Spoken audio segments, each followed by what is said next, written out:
மற்றுமோர் அண்மை செய்தி. புதுக்கோட்டை மாவட்ட பாஜக பொருளாளர் முருகானந்தம் வீட்டில் அமலாக்கத்துறையினர் சோதனை மேற்கொண்டு வருவதை அண்மை செய்தியாக பார்த்துக் கொண்டிருக்கின்றோம். மேலும் கூடுதல் விவரம் செய்த முருகேசன் வழங்க கேட்கலாம். முருகேசன், தற்பொழுது பாஜக அதிமுக நிர்வாகிகள் வீட்டில் அமலாக்கத்துறையினர் சோதனை நடத்தி வருகின்றனர். இதற்கான காரணம் என்ன? கூடுதல் விவரங்களை பதிவு செய்யலாம்.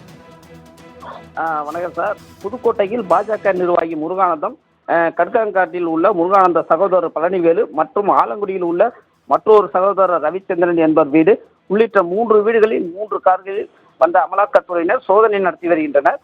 பாஜக மேற்கு மாவட்ட பொருளாளரும் அரசு ஒப்பந்தக்காரருமான முருகானந்தம் அதிமுகவில் எம்ஜிஆர் இளைஞரணி மற்றும் மாவட்ட செயலாளரும் முருகானந்த சகோதரருமான பள்ளிவேலு என்பவரின் கட்கன்காட் வீடு மற்றும் கரமக்குடியில் உள்ள துணை வட்டார வளர்ச்சி அலுவலகம் தற்போது பணிபுரிந்து வரும் முருகானந்தத்தின் மற்றொரு சகோதரமான ரவிச்சந்திரன் ஆலங்குடி வீடு உள்ளிட்ட 3 வீடுகளில் அமலாக்கத்துறையினர் சோதனை ஈடுபட்டு வருகின்றனர். இதில் புதுக்கோட்டை சார்லஸ் நகரில் உள்ள பாஜக மேற்கு மாவட்ட பொருளாளர் அரசு ஒப்பந்தக்காரமான முருகானந்தம் வீட்டில் 2 கார்களில் மத்திய தொழில்நுட்ப பாதுகாப்படையினர் வந்துள்ளனர்.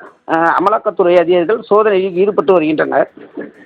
முருகானந்தம் கடந்த அதிமுக ஆட்சி காலத்தில் அரசு ஒப்பந்த பணிகளை மேற்கொண்டதில் முறைகேடு நடந்துள்ளதாகவும் ஏற்கனவே அமலாக்கத்துறையினை சோதனை நடத்திய நிலையில் மீண்டும் இந்த சோதனையில் ஈடுபட்டு வருகின்றனர்.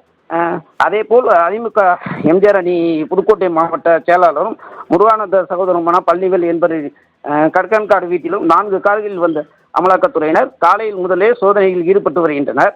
அதேபோல் புதுக்கோட்டை மாவட்டம் கரம்பக்குடியில் துணை வட்டார வளர்ச்சி அலுவலர் தற்போது பணிபுரிந்து முருகானந்தத்தின் மற்றொரு சகோதரமான ரவிச்சந்திரன் ஆலங்குடி வீடு உள்ளிட்ட 3 வீடுகளில் அமலாக்கத்துறையினர் சோதனையில் ஈடுபட்டு வருகின்றனர். மொத்தம் 7 காரில் மத்திய தொழில்நுட்ப பாதுகாப்பு படையினரும் வந்துள்ள 10க்கும் மேற்பட்ட அமலாக்கத்துறையினர் அதிகாரிகள் சோதனையில் ஈடுபட்டு வருகின்றனர். முருகேசன், தகவலுக்கு நன்றி.